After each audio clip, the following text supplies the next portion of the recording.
Werther, porque temos seguido este texto desde o começo do ano. A visão cristã do cifrão, não, a visão cristã do dinheiro. A visão cristã do dinheiro é o nosso tema nesta manhã. Livro dos Atos, capítulo 4, verso número 32, é onde nós começamos. Mas eu preciso fazer algumas considerações iniciais. A primeira delas, irmãos, é que os crentes devem amar a pregação da palavra. Os crentes devem amar a pregação da palavra e devem amar ouvi-la, porque foi e é o meio que Deus escolheu para comunicar a fé ao seu coração, para santificar a sua vida. Santifica-os na verdade, a tua palavra é a verdade. É o meio escolhido por Deus para edificar a sua fé. Os crentes, portanto, devem amar a pregação, devem desejar se expor à pregação, devem orar a Deus para serem bons ouvintes, não distraídos, flutuantes, mas receptivos, de coração quebrantado, devem procurar se expor à pregação da palavra de Deus. Em segundo lugar, que quando o pastor da igreja trabalha com os irmãos, como temos trabalhado estes anos, de tomar um livro da Bíblia, no seu capítulo 1, verso 1, e seguir aquele livro por diante, como já fizemos com Jonas, com Tiago, com Filemon, com 8 capítulos do Evangelho de Mateus, com Efésios, esse ano com o livro dos Atos, o pastor está intentando transmitir aos irmãos com muita clareza a autoridade da palavra de Deus. Ele baseia a pregação na palavra. Eu tenho dito aos irmãos isso, porque eu não acredito, não é que eu não acredito, mas eu não pratico muito pregar sobre a inspiração da Bíblia, porque é tautológico. Eu acredito que eu transmito aos irmãos mais clareza sobre a inspiração da Bíblia quando eu prego a Bíblia do que pregar sobre a Bíblia. A pregação expositiva que segue um livro tira do pregador o direito de escolher o seu assunto. A não ser que eu evite um texto, eu não posso evitar tratar daquilo que o texto traz. E tira do pregador o direito de pregar sobre o que pensa sobre o assunto. Eu não tenho esse direito. Eu prego o texto que me vem e tenho que pregar o que está no texto que me vem. É curioso isso. Ensina. Eu quero crer e creio que ensina aos irmãos como nós passamos a conhecer melhor a Escritura. Aprendemos a ler a Bíblia. Aprendemos a ouvir Deus falar conosco quando é assim. Os meus alunos de homilética, eu tenho vez por outra citado o exemplo de Calvino, que foi expulso da cidade de Basileia, na Suíça, por causa da sua pregação firme da palavra de Deus. E ele foi expulso. Mas quando foi expulso, pastoreando a igreja, ele estava, eu não sei exatamente a referência, mas estava, suponhamos, em Ezequiel, capítulo 33, verso 2. Foi expulso da cidade.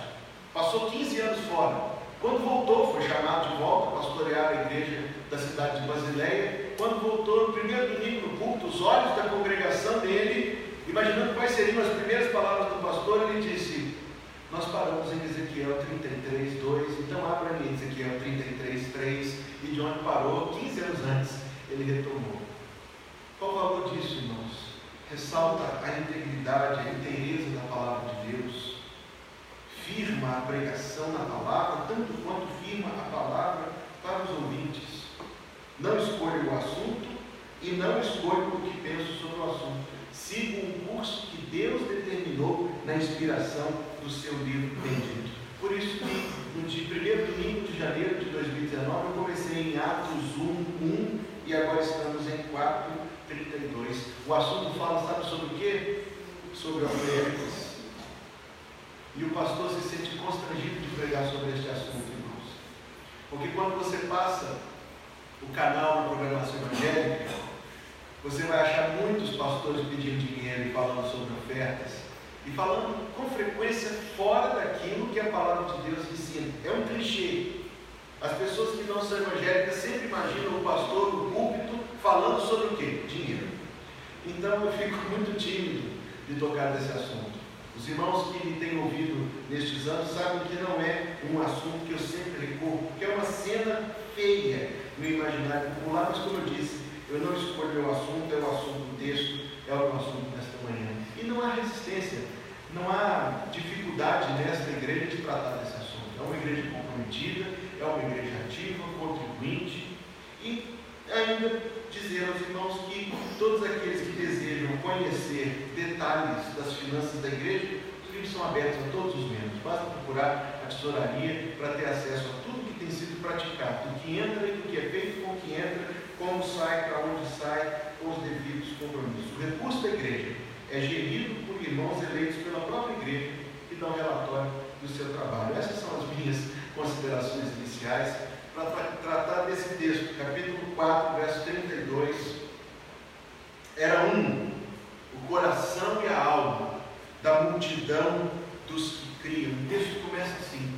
O texto começa falando do efeito da perseguição e da oração na vida da igreja. Uniu aqueles crentes em amor santo que vinha de Deus. Em todas as eras subsequentes, os crentes têm voltado seus olhos para este texto, especificamente para este livro de Atos, que nos ajuda a entender as cartas, para poder entender como nós devemos viver a vida cristã. Diferente de 2019, em que as pessoas são egoístas, são ensimesmadas, mas sempre foram egoístas e ensimesmadas em todos os tempos, pelo agir do Espírito Santo, nesse povo aqui, de quem estamos lendo, é-nos dito, era o coração e a alma. Que união, irmãos, íntima, que união profunda que existe entre aqueles que amam o Senhor, que vínculo.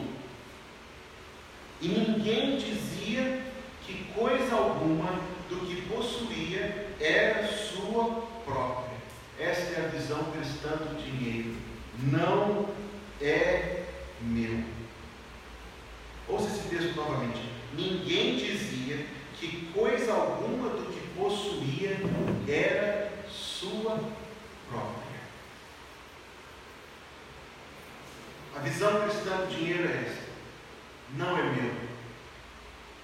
É de quem? É de Deus. O Senhor é a terra e a sua plenitude, o mundo e os que nele habitam. Nele vivemos e nos movemos. Minha é a prata e meu é o ouro, diz o Senhor dos Exércitos. O que a Bíblia ensina e aquilo que os crentes aprendem é que, exceto os meus pecados, não existe uma coisa sequer que eu possa dizer que é minha. A única coisa que eu posso chamar de meu é o meu pecado. Falta, meus amados irmãos, este reconhecimento, talvez não no sentido de entender que aquilo que nós usufruímos venha de Deus. E talvez não falte no sentido de entendermos que pertence a Deus e que é uma concessão generosa de Deus, mas falta sim. Falta quando temos que considerar não somente que o que eu tenho vem de Deus, porque poderia ser tratado como presente. Os presentes são meus, eu troco, eu levo na loja do tamanho do CV, eu faço o que eu quiser deles. Falta entender isto, não quanto à origem, talvez não, mas falta entender isto quanto ao que Deus quer daquilo que Deus me deu. Especificamente, tem que tratar deste assunto, especificamente a atitude de muitos crentes em relação ao dízimo é prova do que eu estou falando. Se você perguntar a alguém, tudo que você tem vem de Deus, a pessoa diz sim. Conhecemos poucas pessoas que vão negar isso, mas conhecemos muitas que negam com a sua atitude, porque daquilo que Deus dá, Ele requer que sejamos obedientes nos dízimos e nas ofertas. Ah, pastor, já ouvi essa objeção. Dízimo era algo do Antigo Testamento, que não é mencionado no Novo. Em primeiro lugar, a pessoa que faz isso está seccionando a sua Bíblia de uma maneira que Deus não seccionou. O Antigo Testamento é Bíblia para você? Devidamente interpretado, é claro, guardadas as devidas proporções, é a palavra de Deus inspirada sim. Ah, pastor, o dízimo era da lei e nós não somos mais da lei. Você pode ser fora da lei. Eu, pela graça de Deus, os crentes, pela graça de Deus, são habilitados pelo Espírito Santo a viver segundo a lei de Deus, sim. Outro dirá, pastor, dízimo era milho e cabrito. Mas Jesus Cristo não disse isso para a viúva pobre que deu 2 moedinhas. Se Jesus concordasse com isso, ele ia dizer para ela: não põe dinheiro aí não, dízimo é milho, dízimo é cabrito. Claro que não é assim. Ainda diria aos irmãos que nosso Salvador disse aos fariseus o seguinte: vós dais o dízimo do endro, do cominho e da canela. Depois ele falou que não praticavam a misericórdia, a justiça e o juízo. Então o Salvador disse, me corrija se eu estiver errado, ele disse: pratiquem a misericórdia e não sejam dizimistas. Foi isso que ele ensinou? Deveríeis fazer estas coisas sem omitir aquelas. Mateus 23, 23. Deveríeis fazer estas coisas sem omitir aquelas. Então, para mim, é muito claro, e creio que para a maioria dos irmãos, se não todos, seja muito claro que o dízimo é sim uma questão bíblica. É sim algo que Deus pede: honra o Senhor com os teus bens e com as primícias de toda a tua renda. Diz Provérbios capítulo 3, verso número 9. O profeta Malaquias, no capítulo 3, verso 10, que muitos sabemos pela nossa memória, diz: trazei à casa do tesouro todos os dízimos, para que haja mantimento na minha morada, diz o Senhor dos Exércitos, e nisto provai-me, se eu não vos abrirei as janelas do céu e não derramarei sobre vós uma bênção tal que dela vos venha a maior abastança. Foi assim que ele memorizou? Naquela tradução revista e corrigida. Não tenha dúvida, o dízimo é bíblico. Não é questão teórica, é questão de prática.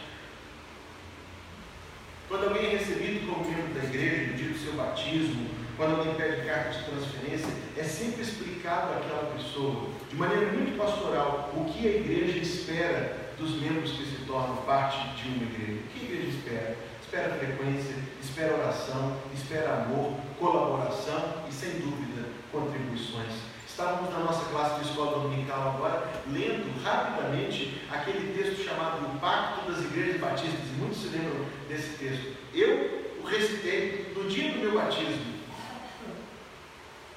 Ficamos impressionados, não é, irmão Lúcio? Com a extensão do que é ser membro da igreja, quando você considera aquele texto. Diz: eu me comprometo a manter os cultos da igreja, a manter os ensinamentos, doutrinas da igreja, as ordenanças, a disciplina. Eu me comprometo a contribuir liberalmente, mais até do que o dízimo.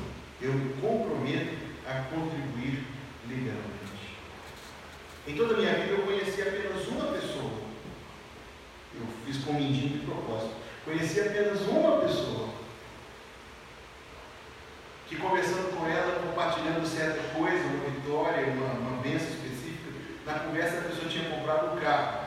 E quando o seu familiar disse graças a Deus, ele falou: graças a Deus não, eu que trabalhei, eu que levantei de manhã, eu que poupei, eu que financiei do meu CPF, eu que estou pagando, graças a mim. Será que existe só isso para olhar nessa questão? Ou não existe a mão bondosa de Deus que nos permite usufruir da vida que é dele, do mundo que é dele? Do Senhor é a terra e a sua plenitude, o mundo e os que nele habitam. Veja que mais do que o dízimo, o texto diz: ninguém dizia que coisa alguma do que possuía era sua própria. Ninguém tinha apego a nada que fosse seu. Como é que um cristão vê o seu dinheiro? Em primeiro lugar, ele olha para o dinheiro e diz: não é meu.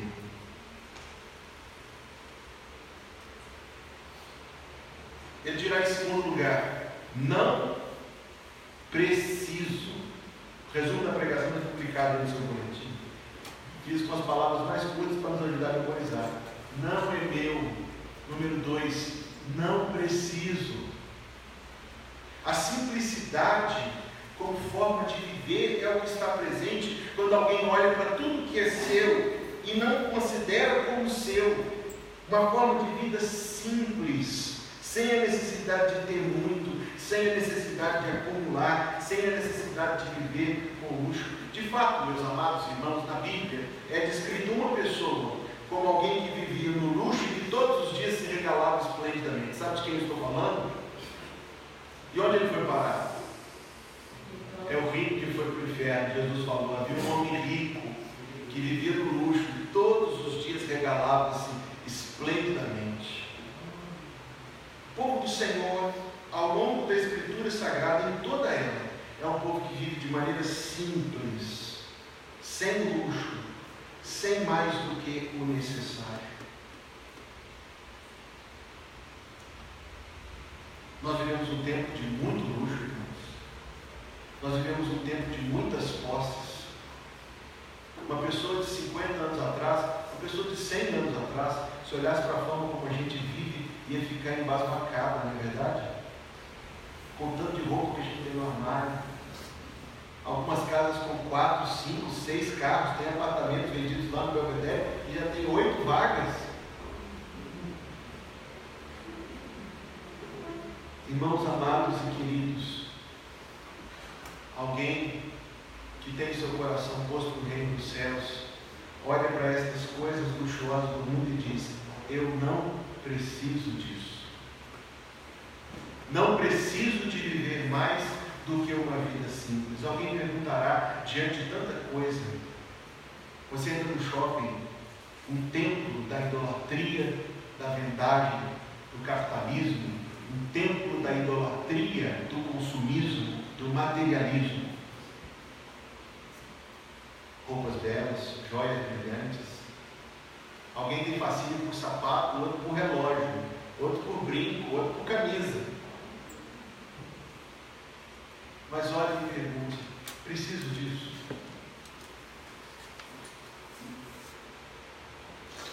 Conheci uma pessoa, nome não direi, cuja simplicidade era tão grande. Se ele ganhasse um relógio, como foi o caso que eu vi, ele tirava o relógio que estava usando e dava para outra pessoa. Não preciso de mais do que um relógio. No seu armário tinha 3 calças e nunca mais do que um par de sapatos. Que contraste, não é? Que contraste com a forma como temos vivido. Que contraste, irmãos, com o uso que temos feito dos privilégios que Deus nos tem dado. Vivemos um tempo privilegiado, sim, não resta dúvida. Muito provavelmente você vive em condições hoje muito melhores do que alguns anos atrás, e muito melhores que as gerações anteriores da sua família. Talvez a pergunta que tenhamos de fazer é: por quê? Com que intento Deus tem permitido que eu viva em condições tão favoráveis? Se a minha renda aumenta, qual é o querer de Deus no aumento da minha renda? Gastar tudo com coisas absolutamente ícones da vaidade, da futilidade? Irmãos amados, ouçam-me. A vida do povo do Senhor deve ser uma vida simples. E nós devemos evitar todo luxo por ser vaidoso, por ser a expressão daquilo que existe de carnal em nós. Bem nos diz a Escritura Sagrada que o amor ao dinheiro é a raiz de todos os males. Não foi assim que Paulo escreveu? Bem que alguns tiram uma parte do texto e dizem que o dinheiro é a raiz de todos os males. E não. A minha pregação esta manhã não deve ser entendida como se eu estivesse orientando os irmãos a viver na mendicância, como mendigos. Não. Trabalhamos. E trabalhamos com alvos, não resta dúvida. Devemos querer ser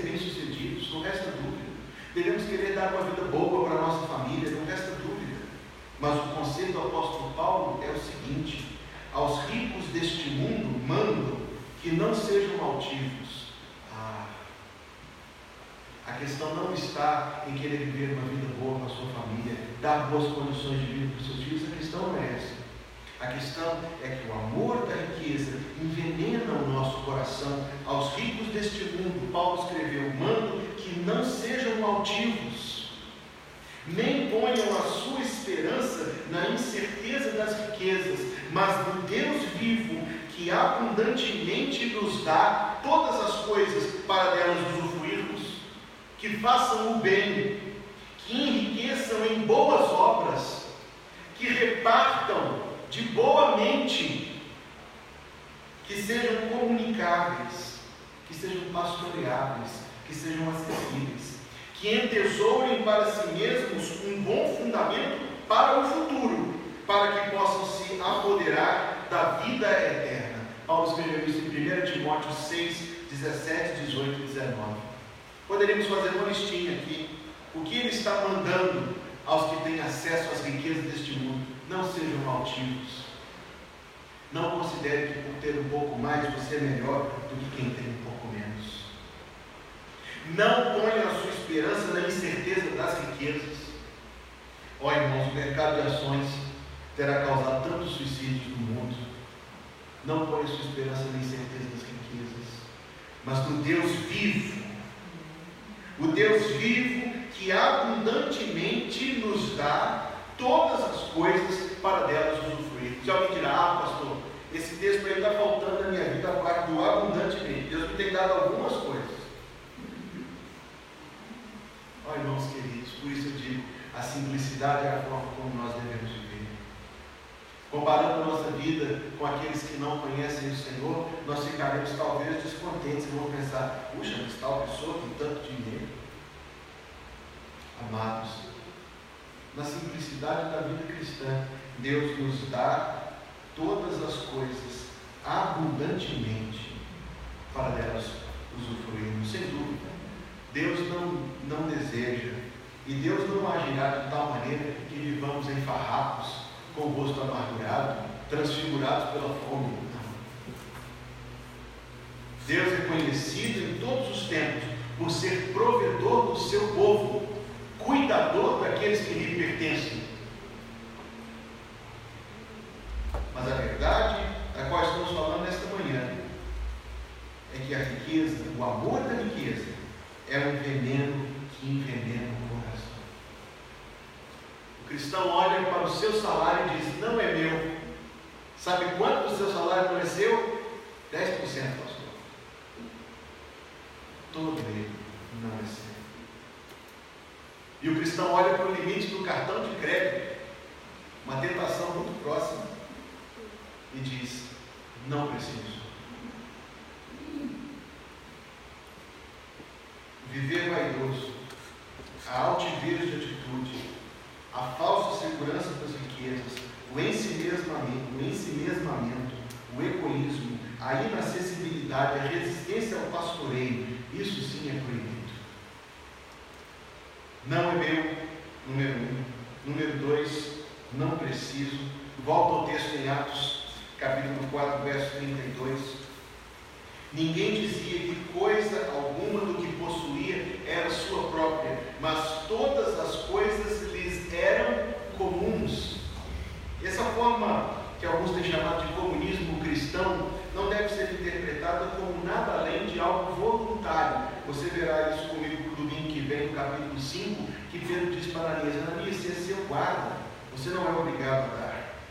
Os apóstolos, verso 33, davam com grande poder testemunho da ressurreição do Senhor Jesus, e em todos eles havia abundante graça. Veja o verso 34, a primeira parte: não havia, pois, entre eles necessitado algum, porque todos os que possuíam herdades ou casas, vendendo-as, traziam o preço do que fora vendido. Então, como o crente olha, em primeiro lugar ele diz: não é meu. Em segundo lugar ele diz: não preciso. Em terceiro lugar ele diz: está ao dispor. Eles tinham herdades ou casas, vendiam-nas, traziam o preço do que fora vendido. Será que nós conseguimos, meus amados irmãos, visualizar o tamanho da situação que tinha acontecido aqui no começo da história da igreja, nos primeiros meses depois que Cristo ascendeu ao céu, no começo da história do cristianismo. Um número grande de pessoas se converteu, estavam em Jerusalém, no dia que o Espírito Santo veio, ouviram a pregação do Evangelho, 3.000 se converteram naquele dia, somente homens, podemos supor um número grande de mulheres, porque acredito que lá, como na maioria das igrejas, o número de mulheres era maior do que o de homens. 3.000 homens se converteram, talvez outras 4, 5.000 mulheres. Depois outros 5.000 se convertem, com mais outras 5, 6, 7.000 mulheres. Que número está dando? Mais ou menos 6 com 7, mais de 20.000. Mais de 20.000 cristãos havia naquele tempo. Os peregrinos, um número expressivo deles, ficaram na cidade de Jerusalém, por causa que não tinha para onde ir, só tinha igreja em Jerusalém, não dá para voltar para outro lugar. Os da cidade que se converteram encontraram perseguições, oposições, resistências, foram ostracionados, foram proibidos de viver uma vida comum. A igreja do Senhor, o povo de Deus, se une para sustentar uns aos outros. E eu acredito que se eu desse a palavra aqui, a cada irmão que pudesse vir à frente e dizer de um episódio recente ou passado mais distante, em que foi abençoado por um irmão ou irmã em Cristo, de maneira muito específica em relação a uma necessidade, o nosso culto ia terminar 3 ou 4 da tarde. É uma experiência que todos nós temos compartilhado. Pela graça de Deus, não vivemos essa dimensão de perseguição que já vivemos. Pela graça de Deus, nós não temos que enfrentar tantas restrições, embora o tempo virá em que novamente as haverá. Mas sem dúvida, todos nós aqui, ou a grande maioria, de uma ou outra forma, já foi abençoado por um outro crente de uma maneira muito expressiva, muito específica, no momento de grande necessidade. Tantos relatos nós poderíamos dar, tantas histórias que têm sido vividas, eu posso dizer talvez algumas pessoais, de momentos específicos da minha vida, em que um irmão ou uma irmã, sem que eu tivesse dito nenhuma palavra, ou percebeu a necessidade, ou foi direcionado pelo Senhor e nos abençoou de uma outra forma. Você já viveu isso? Não é, pastor Inês? No ministério, então, a gente vive isso com muita frequência. De outra forma, alguém dirá diante da situação que não iria conseguir, mas consegue pelo amor cristão, pela ajuda que outros crentes dão. Como um filme, eu estou falando aqui e lembrando de várias coisas aqui mesmo, de irmãos que estão ouvindo essa pregação, que me abençoaram de maneira muito específica. Naquele contexto, o problema era grande. Quando nos fala de Barnabé, e todos queremos cantar aquela musiquinha, é o seu nome Barnabé, hoje à noite a gente canta.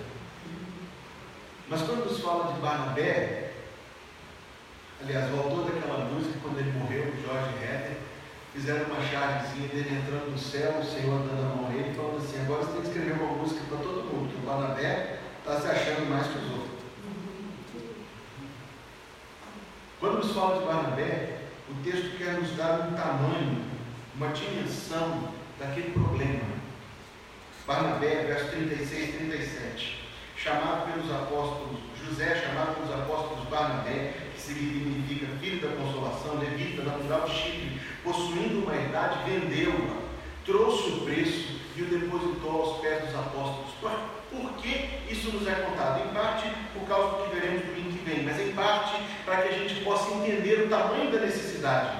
Era grande a necessidade. E como Deus proveu por meio do seu próprio povo. O cristão olha para aquilo que seria seu e diz: não é meu. Olha para aquilo que consumiria o que Deus lhe dá e diz: não preciso. E diz ainda: está ao dispor dos que precisam. Esta, meus amados irmãos, é a razão porque não havia entre eles necessitado algum.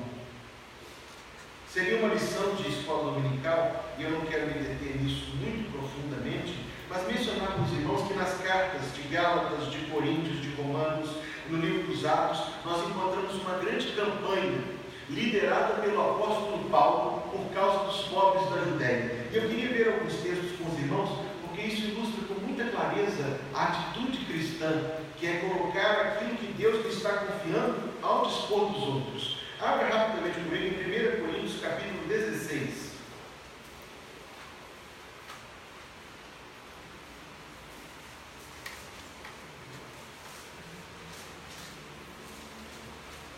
Primeira aos Coríntios, capítulo número 16.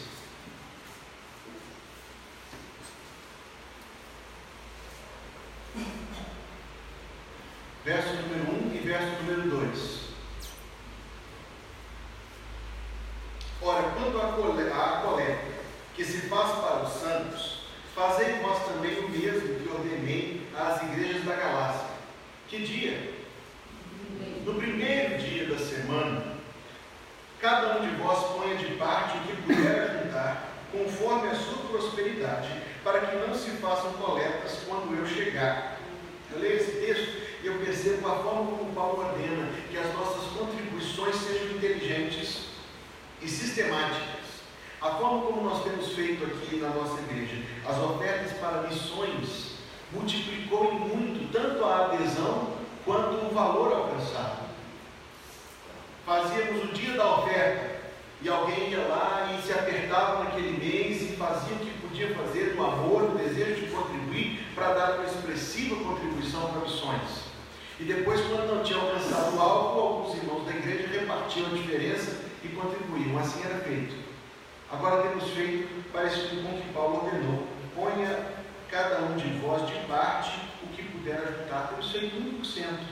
Não faz uma diferença tão grande na sua contribuição mensal, mas que diferença faz na obra de missões. Todo mês chega a oferta da igreja, dividida em 3 partes para missões em Minas Gerais, em todo o Brasil e além do Brasil, no mundo inteiro. Cada um de vós ponha de parte o que puder ajudar, para que não se façam coletas apressadas, para que não se façam coletas pressionadas, porque Paulo diz: cada um contribua segundo o propósito do seu coração, não por tristeza nem por constrangimento, porque Deus ama ao que dá com alegria. Você tem contribuído para missões, meu amado irmão, meu amado irmão? Isso está no seu coração? Você tem se lembrado dos necessitados, mais do que carências materiais, que a junta também supre, mas principalmente aqueles que precisam ouvir o Evangelho, e os missionários estão sendo enviados para lá? Contribua, meu amado, contribua. Abra comigo, por favor, em 2 Coríntios agora, capítulo número 8.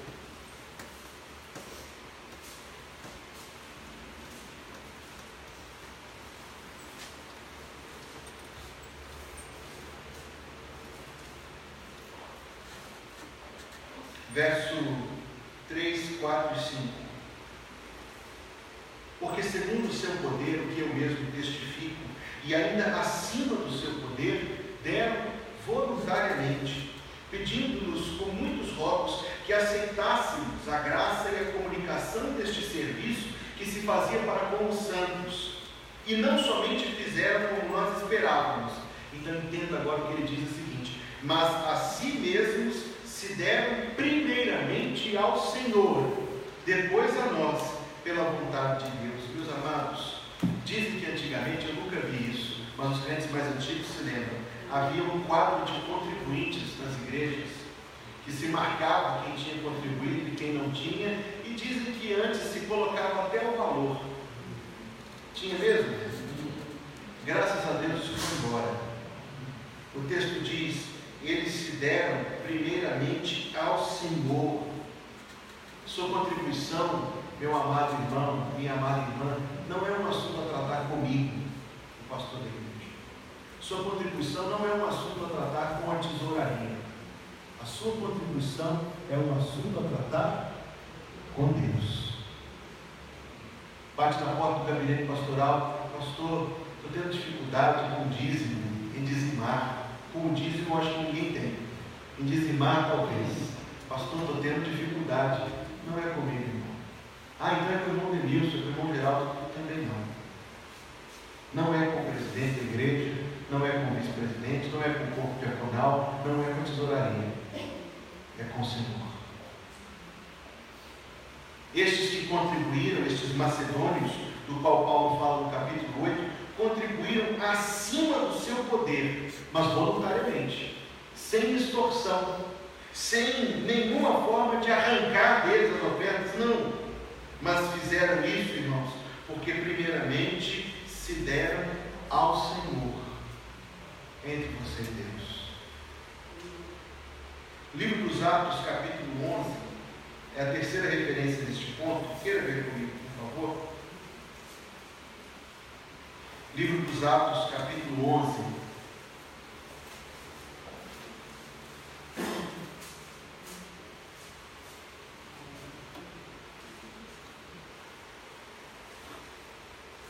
Naqueles dias, verso 27.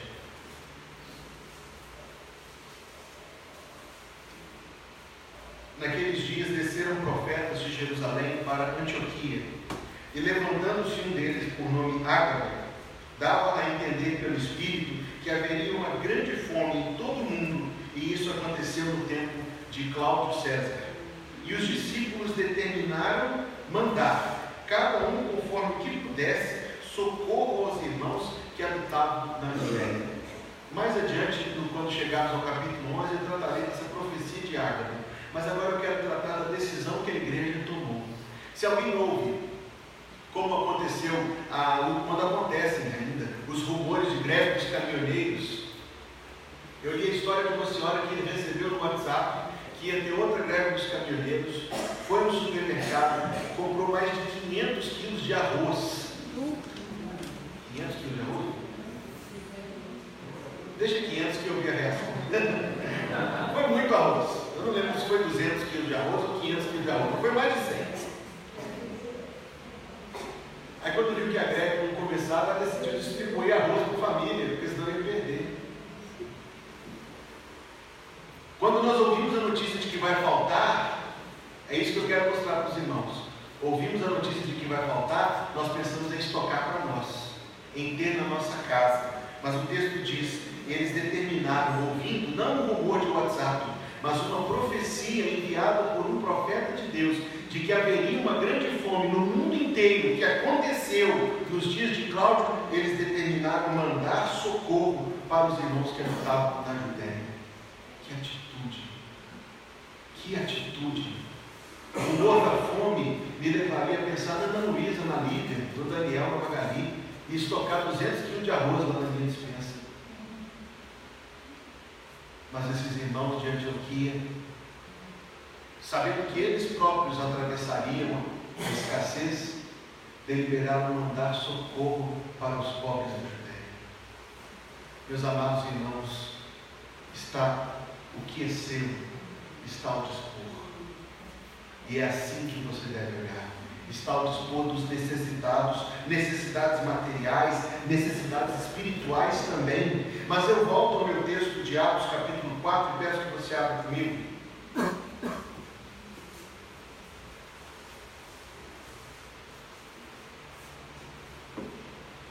Porque o final do verso 34, e é repetido no final do verso 37, que as ofertas eram deixadas aos pés dos apóstolos. Verso 34, não havia necessitado algum, porque todos que possuíam heranças, vendendo-as, traziam o preço do que fora vendido. Ouça isso, leia isso, atente para isso, e o depositavam aos pés dos apóstolos. Havia não somente generosidade no coração daqueles crentes, havia humildade na sua generosidade. Porque ouvimos rumores, embora nunca tenha visto isso, ouvimos rumores de crentes ouvimos rumores de crentes que desejam se assenhorear das suas igrejas por causa das suas gordas contribuições. Lamentamos que isso aconteça ou que tenha acontecido em algum lugar. Eu contribuo muito, então a igreja tem que fazer o que eu quero que faça. Não. Humildade era colocado aos pés dos apóstolos. Era entregue a outros, porque o verso 35 diz que os apóstolos repartiam a cada um. Era colocado segundo o conselho de outros para administrar aquilo. Irmãos, sem dúvida, indicados, eleitos, como veremos no capítulo 6, eleitos pela própria igreja. Mas eu preciso dar uma palavra, irmãos. Não que seja necessário, mas eu preciso dar uma palavra sobre outra coisa aqui presente. Estava presente aqui o sustento ministerial. Verso 33 diz que os apóstolos davam com grande poder testemunho da ressurreição do Senhor. Se eles tivessem, se Pedro, João e André e Tiago tivessem que voltar para o barquinho no mar da Galileia, isso não aconteceria. O sustento deles vinha da igreja. O que era trazido e depositado aos pés dos apóstolos era também para o sustento dos próprios apóstolos. Então alguém dirá: você está lá na igreja dando seu dinheiro para o pastor. Não. Mas a igreja entende o que a palavra de Deus ensina: que os homens de Deus são sustentados pelas igrejas de Deus para se dedicarem ao ministério. Veja, 1 Timóteo capítulo 5.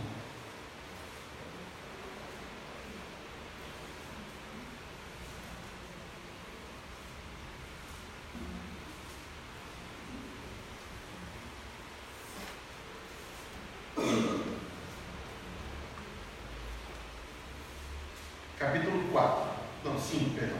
1 Timóteo capítulo 5, versos 17 e 18.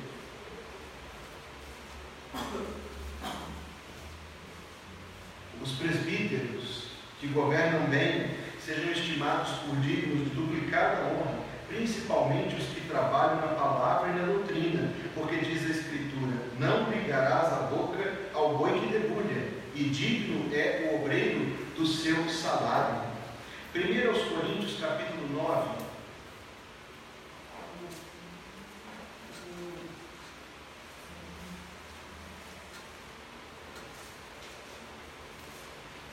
Aos Coríntios, capítulo número 9. Eu não vou fazer a leitura de todo esse trecho, vou ler apenas o verso 14, mas leia depois do verso 1 até o 14, porque o 14 diz: assim ordenou também o Senhor aos que anunciam o Evangelho, que vivam do Evangelho.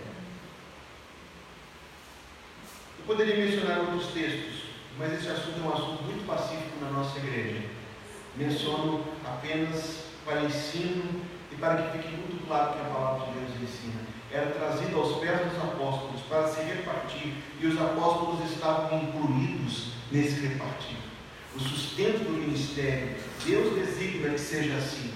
O sustento do ministério vem da igreja para que os homens de Deus, homens muito especificamente no sentido masculino, os pastores, possam se dedicar à pregação e ao trabalho pastoral para o qual Deus os chamou. O que seria, irmãos, se aquela igreja não tivesse dado sustento a Pedro e João? Eles teriam que ter voltado a pescar.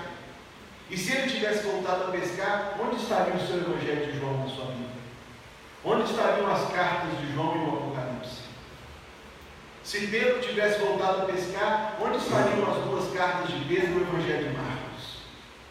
Marcos era o secretário de Pedro.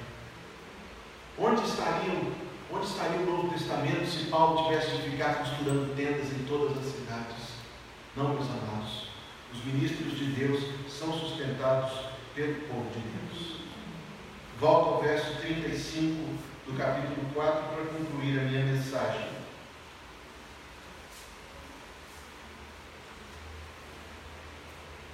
Repartia-se a cada um segundo a necessidade que cada um tinha.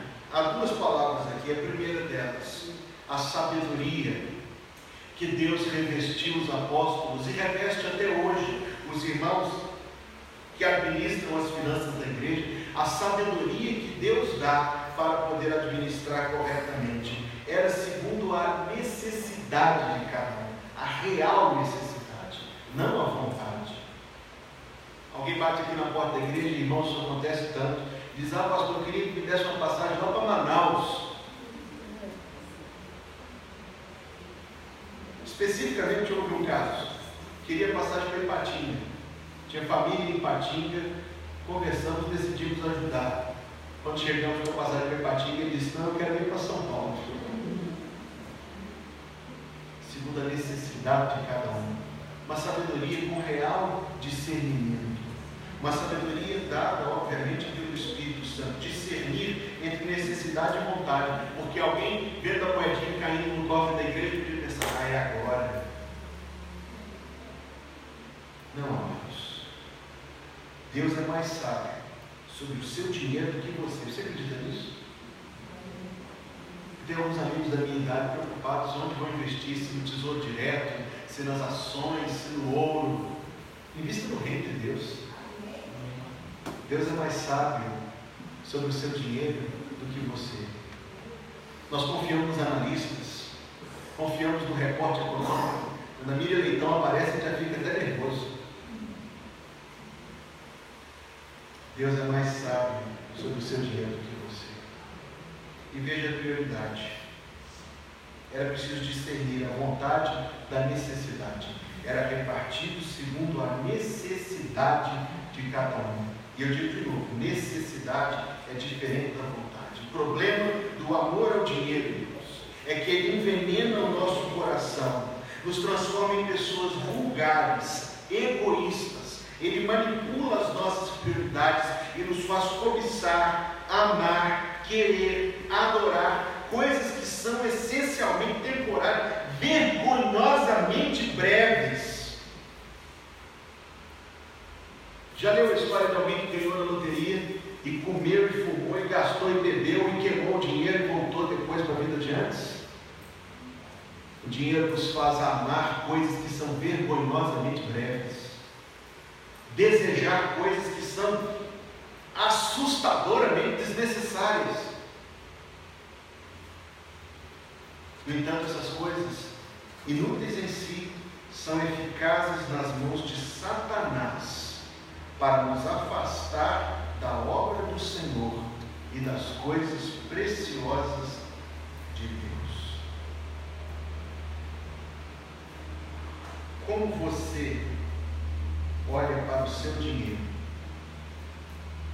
Como cristão ou como pagão?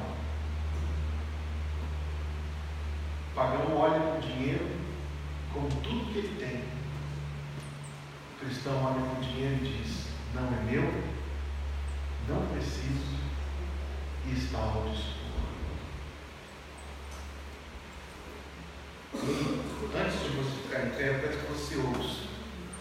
E ouvindo, faça disso a sua oração. A ti seja consagrada a minha vida, ó meu Senhor. Meus momentos e meus dias sejam só em teu louvor.